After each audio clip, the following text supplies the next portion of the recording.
normal swar meter, power meter that I use. And on any swar meter that you get, you sometimes see it on the back here, or normally it's on the side here.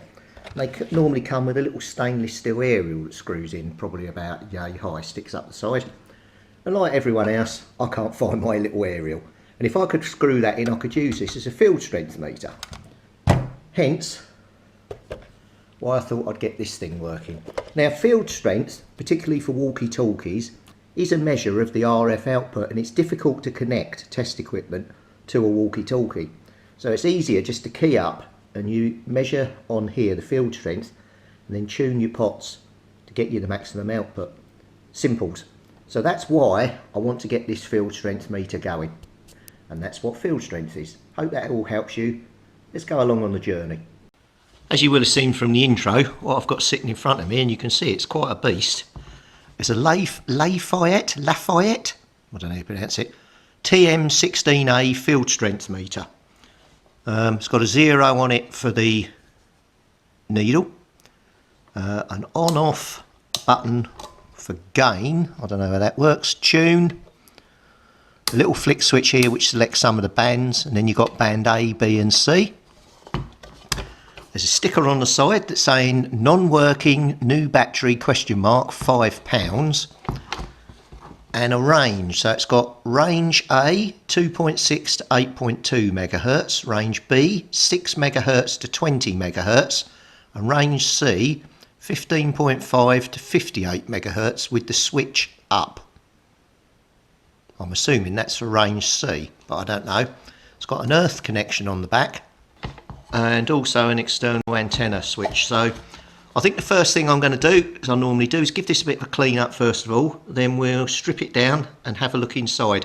I have found a little two sort of sides of A4 flyer on the internet for this, but there doesn't seem to be too much information about them, but we'll see what we can find out. But hopefully looking inside should give us a good idea of what's going on, if I can work out how to get in.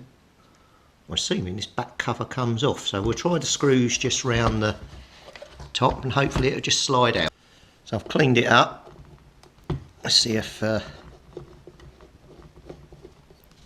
we can get this thing apart. I think there's about 400 screws to get inside. Either that or something's going to fall off when I take out the wrong screws.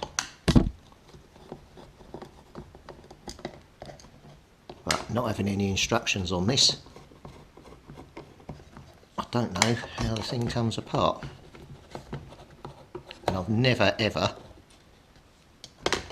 seen one of these. If you've got one and you know a bit more about it, drop me a comment please, because that will be quite useful.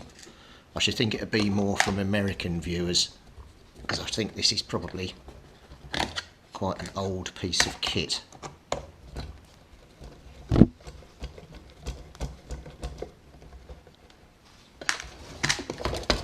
God, they certainly like putting screws into this thing. You can't say it's going to fall apart.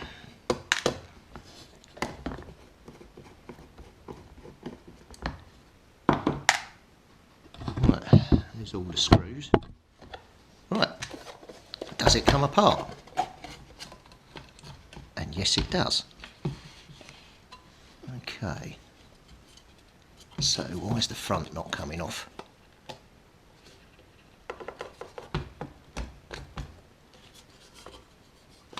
Okay. Taking it wrong. Took it apart wrong, that's why. And then that's connected to there. Right. There's what we're faced with. There's not a lot in there really. It's mainly a couple of capacitors, a couple of resistors, a battery, which is probably from the 1800s. Let's test this battery, see if it's got any charge in it. Right, so we've got the meter on. Let's test this battery. See what voltage we get out of it. Oh, hang on. I can actually get a grip on the thing. Get the probe to stay on it.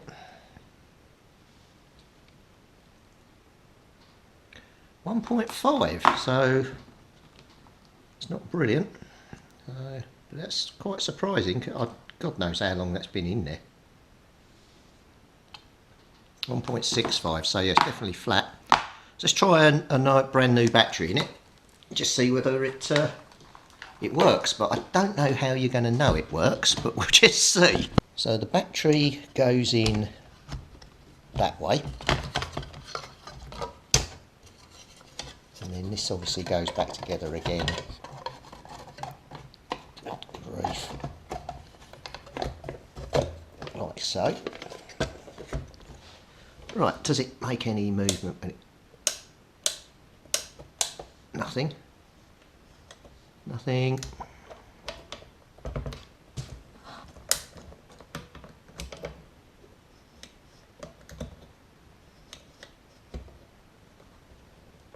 It's got gain on it. Turn it way up.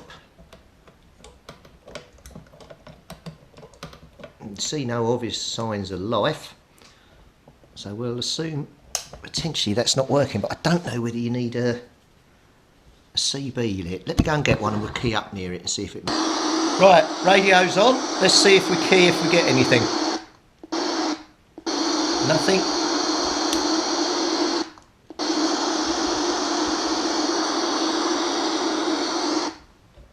Anything to tune?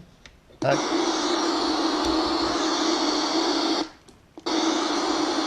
There's nothing going there. Let's try that right up against the area. Maximum gain. No. So there's definitely nothing working there. Okay. So we've got a bit of investigation to do. So when we've got something that's got a battery in it, or any sort of power source, always start at the power and try and work towards the switch. So the switch here should have 1.5 volts on it. So let's put this down here so you can see. And if I put that on the end of there, which is the negative, and connect to here, we've got nothing. Okay, what about across the actual battery itself? Nothing.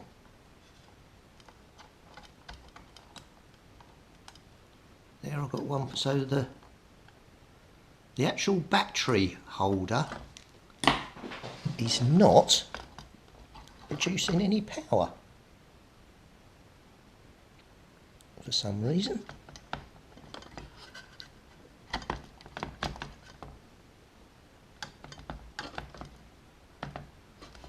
don't know why. Let's lift it up a tiny bit, see if that helps.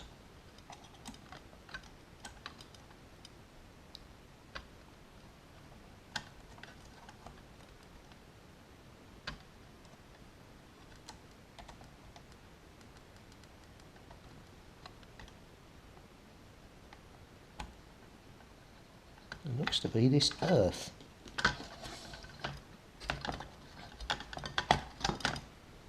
Let's clean up the earth end.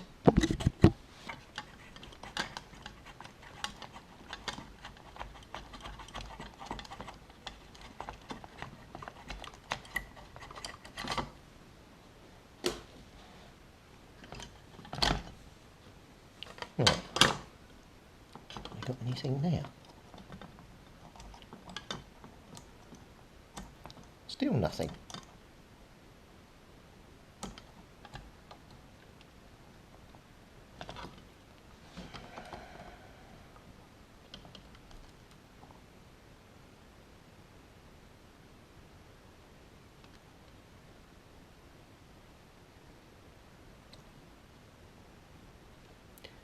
So it's this battery connection. Right, that's our first port of call. See if we can somehow get round that. But it's as simple as that for fault finding. So it could just be this meter's not working because this battery connection is... So post has arrived and I've got a AA battery holder, which I'm going to plan to fit here. to the printed circuit board. They came in a pack of 5, which I've got sitting just here. So what I need to do is pop this board out. There's 2 nuts there, down here. So if I just quickly spin these off, I'll lift the board out. It looks like the original battery holder's bolted through, but I need a hole through the middle, so I might have to drill the PCB. So let me get this board out and we'll see how it goes. But it's not that easy to see, the light's not brilliant, but I've got to undo that nut there and then that one over there, and then there's 2 screws holding in the existing crappy battery holder.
Right, so I've now got to put the screw down through here, somehow hold the pliers underneath and get the screw to bite into the nut. I can't put the washer on because it won't stay.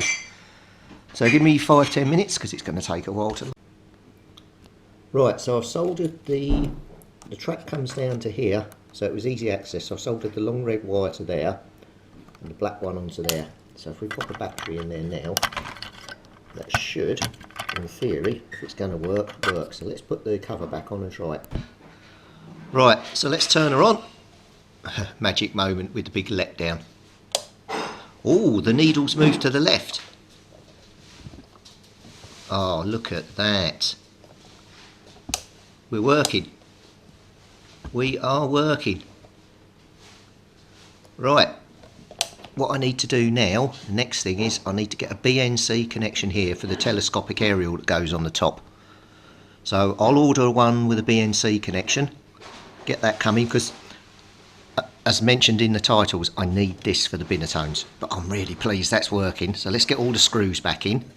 Get the unit... Oh no, I can't bolt it back together because I need to change that aerial. Oh well. Get ready for part 2. So whoever put non-working new battery question mark was close, but it wasn't the battery. It was the battery holder that was no good. Simple bit of testing, they could have sorted it out. Here's the bits we got removed. So I've got a little tiny screw I can use again in the future, go in my spares box. These battery holders straight into the bin.